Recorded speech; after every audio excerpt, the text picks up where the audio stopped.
Welcome back to our Pregnancy Week by Week series, and today we are diving into week 38, the final stretch of your pregnancy journey.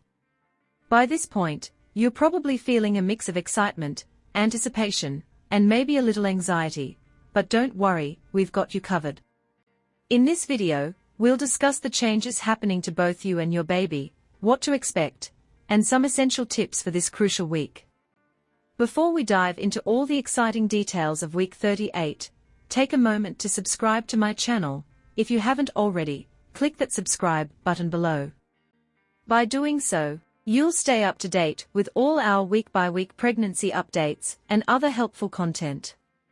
Let's dive right in. Baby's development. First, let's talk about your growing baby.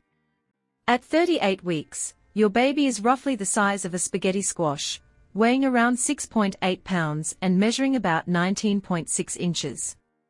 Here's what's happening inside the womb. The baby's lungs are almost fully developed, preparing for that first breath.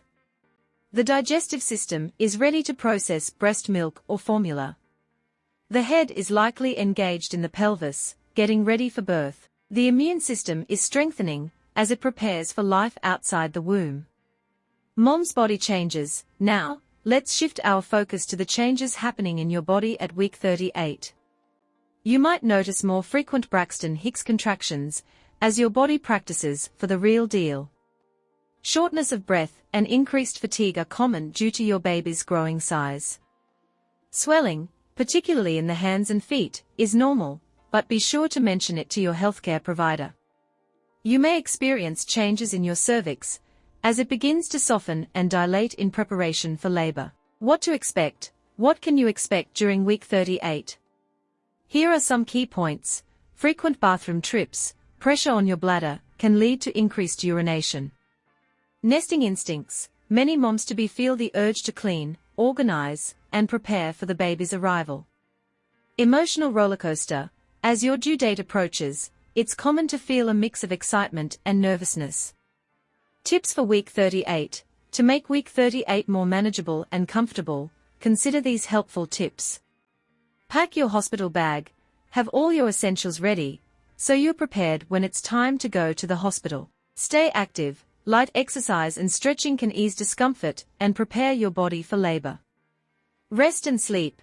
Get as much rest as you can to conserve energy for the big day. Prepare for contractions. Learn the difference between Braxton Hicks and real contractions to know when it's time to call your healthcare provider. Understanding the difference between Braxton Hicks contractions and real contractions is crucial as you approach the end of your pregnancy. Here are some differences. 1. Frequency. Braxton Hicks contractions. Braxton Hicks contractions are often irregular and sporadic. You might experience them from time to time, but they don't follow a consistent pattern. Real contractions. Early labor. Real contractions during early labor become increasingly regular and follow a consistent pattern. For example, they may start at 15 to 20 minutes apart and gradually become closer together. 2. Intensity. Braxton Hicks contractions. They are usually mild and don't get significantly stronger over time. They can feel like your uterus is tightening or hardening. Real contractions. Real contractions are more intense, and they tend to get stronger and more painful as time goes on. 3. Location. Braxton Hicks contractions. Braxton Hicks contractions are often felt in the front of your abdomen and are usually not accompanied by significant pain. Real contractions. These contractions are typically felt in the lower back and wrap around to the front of your abdomen. They can be quite painful. 4. Activities. Braxton Hicks contractions. They tend to occur when you're physically active, dehydrated, or when your bladder is full. Changing your position or resting may make them subside. Real contractions. Real contractions continue even if you change positions or rest.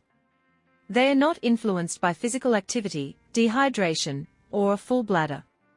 5. Purpose. Braxton Hicks contractions. Braxton Hicks contractions are often considered as practice contractions because they help prepare your uterine muscles for labor.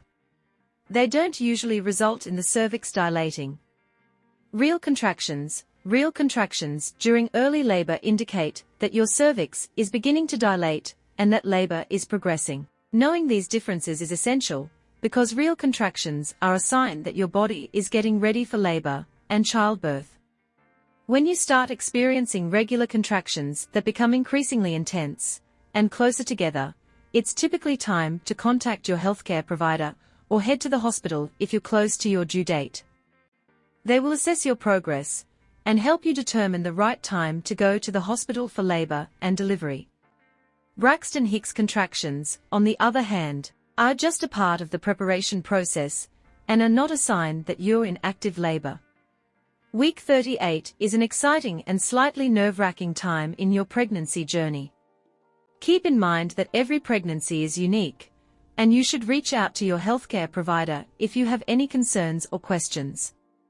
In our next video, we'll discuss week 39, so make sure to subscribe, like, and hit that notification bell so you won't miss it. Remember, you're almost there, and you've got this. Thanks for watching, and we'll see you in the next video.